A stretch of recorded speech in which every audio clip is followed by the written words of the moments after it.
آج 8 دن باقی رہتے ہیں جو میں نے ایک آپ کو اپلوڈ کی تھی نا، اس کی اور میں وضاحت کر دیتا ہوں، ان ختم نبوت کانفرنس کرنے والوں کی اور وضاحت کر دیتا ہوں اور کچھ اور باتیں کر دیتا ہوں۔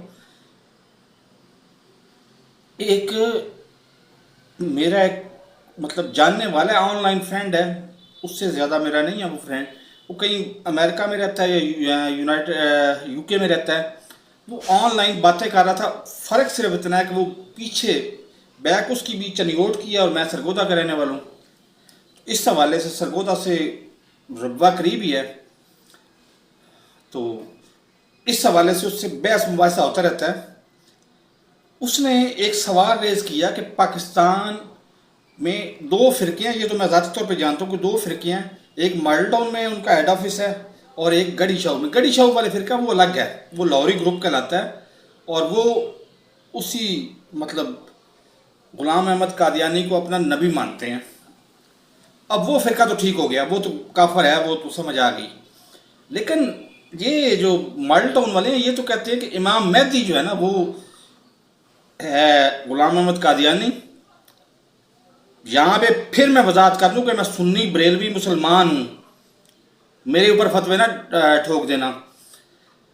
اور یہ جو لوگ ہیں نا مطلب یہ کہتے ہیں کہ غلام احمد قادیانی ہمارا امام مہدی ہے، اس کی وہ لاجک شاہی بھی دیتے ہیں۔ اور اس مسئلے سے 2-4 سال سے میں نا تحقیق کر رہا ہوں اس پہ کہ کیا پاکستان کے سارے علماء اس وقت بھی اسی طرح چپ تھے جس طرح آج کل تقی عثمانی صاحب وہ جی وہ ہیومن ملک بینک جو ہے نا یہ نجائز ہے اور اس کے خلاف فتویٰ دے رہا ہوں۔ بھائی آپ ناشر ہیں، باقی آپ بکوں کی کتابوں کی نشر و اشاعت کا کام کرتے ہیں، یہ باقی مان لیا۔ آپ لاہور ہائی کورٹ شریعت بینچ کے چیف جسٹس رہے، یہ بھی مان لیا۔ آپ شریعت بینچ سپریم کورٹ کے چیف جسٹس بن گئے، یہ بھی مان لیا۔ لیکن آپ عالم دین کہاں سے آ گئے؟ آپ نے تو اس وقت فتویٰ دیا جس وقت کتاب پرنٹ ہو کے باہر آ رہی تھی، بکنے بھی نہیں گئی تھی، یہ ذہن میں رکھے، پرنٹ ہو کے باہر آ رہی تھی اور اس میں موجود تھا دیباچہ ان کا تقی عثمانی صاحب، آپ کا دیباچہ موجود تھا۔ آپ نے فتویٰ اس وقت دیا کہ جناب تصویر حرام ہے، حرام ہے۔ اب اس میں کوئی کانسیپٹ کوئی بات ہی نہیں تھی کہ وہ تصویر کس کی ہونی چاہیے، کہاں پہ کون تصویر حرام ہے کون سی حلال ہے۔ اور ساتھ آپ کے وہ آگئی، اللہ بھلا کرے، کتاب بھی آگئی، کتاب کی بیک سائڈ پہ آپ کے بھتیجا صاحب جو ہے نا انہوں نے اپنی آنکھیں سیدھی کروا کے فوٹو لگائی ہوئی تھی، کوس نام کی کتاب تھی اور سعود عثمانی کی کتاب تھی، انہوں نے اپنی آنکھوں کو سیدھا کروایا تھا تاکہ یونیورسٹی کی لڑکیاں اچھی طریقے سے دیکھ سکیں۔ ان کی قابل ان کو یونیورسٹی کی لڑکیوں کو کے لیے قابل قبول بنانے کے لیے آپ کو ڈھنگی ان کی آنکھیں ہیں۔ مطلب مذاق کا نام کہتے ہوتے تھے نا کہ ان کی آنکھیں جناب ایک آنکھ دوسری آنکھ سے نہیں ملتی۔ انہوں نے آنکھوں کو باقاعدہ سیدھا کیا، فوٹو شاپ میں نے خود سیدھا کیا، اس وقت میں کام سیکھ رہا تھا، میں نے خود سیدھا کیا اور تصویر نکال کے انہوں نے لگا دی اس پہ۔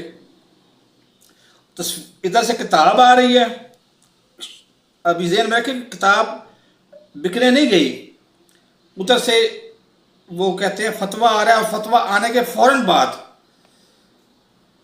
ادھر لاہور سے کسی بندے نے کتاب پکڑا دی تقی عثمانی صاحب کے ہاتھ میں، اور تقی عثمانی صاحب نے ٹھیک ٹھاک کلاس لے لی سعود عثمانی کی کہ تم نے تصویر کے خلاف فتویٰ میرا موجود ہے اور تمہاری اس کتاب کے اندر میرا دیباچہ موجود ہے اور تم نے میری اپنی اسی کتاب میں اپنے بیگ پہ تصویر لگا دی ہے۔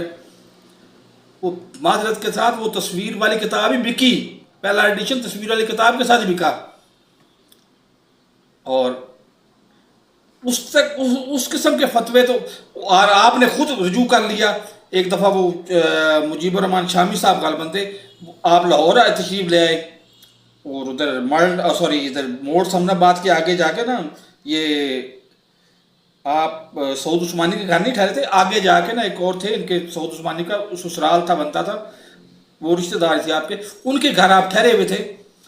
ادھر سے آپ کے دونوں، آپ اور آپ کے بڑے بھائی جو آپ کے ہیں نا، کیا نام ہے ان کا، بہرحال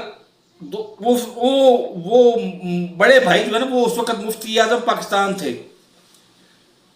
آپ نے اس پروگرام اپنا ٹیلی ویژن پروگرام میں شرکت کی اور اس میں بھی آپ کیمرے کی طرف نہیں رہے, سائڈ پہ دیکھ رہے ہیں. اب آپ یوٹیوب پہ ویڈیو بناتے ہیں اور آپ پھاڑ کے کیمرے کی طرف دیکھ رہے ہوتے ہیں. اور خدا کا خوف کرو, عدت کیس جو شرمناک حد تک لوگوں کا پرائیویٹ مسئلہ ہوتا ہے, 1400 سال میں کوئی ایسی مثال نہیں ملتی کہ کسی کو عدت کیس میں بھی سزا ہوئی ہو. اس کو سزا دے کے اس کی اپیلیں بھی مسترد کروا کے آپ بیٹھے ہوئے ہو اور چپ خاموش چھانپ کی طرح خاموش بیٹھے ہوئے ہو اور کہتے ہو کہ میرے جیسا عالمی دین کو نہیں ہے. اور تمہارے جیسے عالم دین کو میں بڑی اچھی طرح سے جانتا ہوں, اور بھی بہت ساری مثالیں میرے پاس موجود ہیں, لیکن میں اتنی کہنا چاہتا ہوں کہ اس پہ پہلے بولو پھر اور باتیں کرو. اور دوسری بات یہ کہ وہ کہتے ہیں کہ جناب وہ قادیان احمدیوں کے متعلق بات کروں کہ وہ کہتے ہیں کہ میرے بھائی ہم تو نبی اسی نبی کو نبی مانتے ہیں اور ہم صرف امام مہدی الگ آپ کے اپنے غلام احمد قادیانی کو اپنا امام مہدی مانتے ہیں. تو معذرت کے ساتھ اگر امام مہدی غلام احمد قادیانی کو مانتے ہیں تو اہل تشیع کس کو امام مہدی مانتے ہیں؟ وہ تو امام زمانہ کو مانتے ہیں نا, امام عز و جل جن کے لیے دعا بھی بنی ہوئی ہے. تو خدا را اس طرح کے تفرقوں میں نا مجھے تو اب شک ہونا شروع ہو گیا.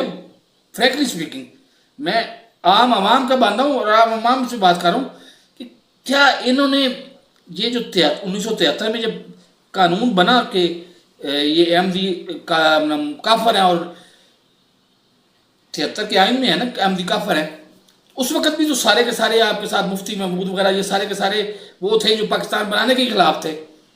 اس وقت بھی تو انہوں نے پھڈا نہیں کر کے, تو وہ بھٹو بھی تھا نا اپنا یاش, وہ اس نے کہا کہ چلو تم کرو نا, تو باقی اپنی ضرورت کی ترمیمیں کروا لیں اور یہ ترمیم ایڈ کر کے کچھ لو اور دو کے بنیاد پہ وہ پاس کروا دی. اور آج یہ لوگ کسی بات کرنے میں قائل نہیں ہے. خدا را کوئی ختم نبوت کی آپ 1973 سے شروع ہوئے ہو, کوئی نہ کوئی آپ کی ویڈیو پڑی ہوگی, ویڈیو ہی اپلوڈ کرو, مجھے پتہ تو چل جائے کہ اور ویڈیو میں بتاؤ کہ یہ اس جگہ پہ آپ کا سوالوں کا جواب ہے, تاکہ میں بھی کسی سے بات کرتے ہوئے کسی ان کو ایک دلیل دے سکوں. مجھے تو لگتا ہے کہ ہمارے پاس کوئی دلیل ہی نہیں ہے.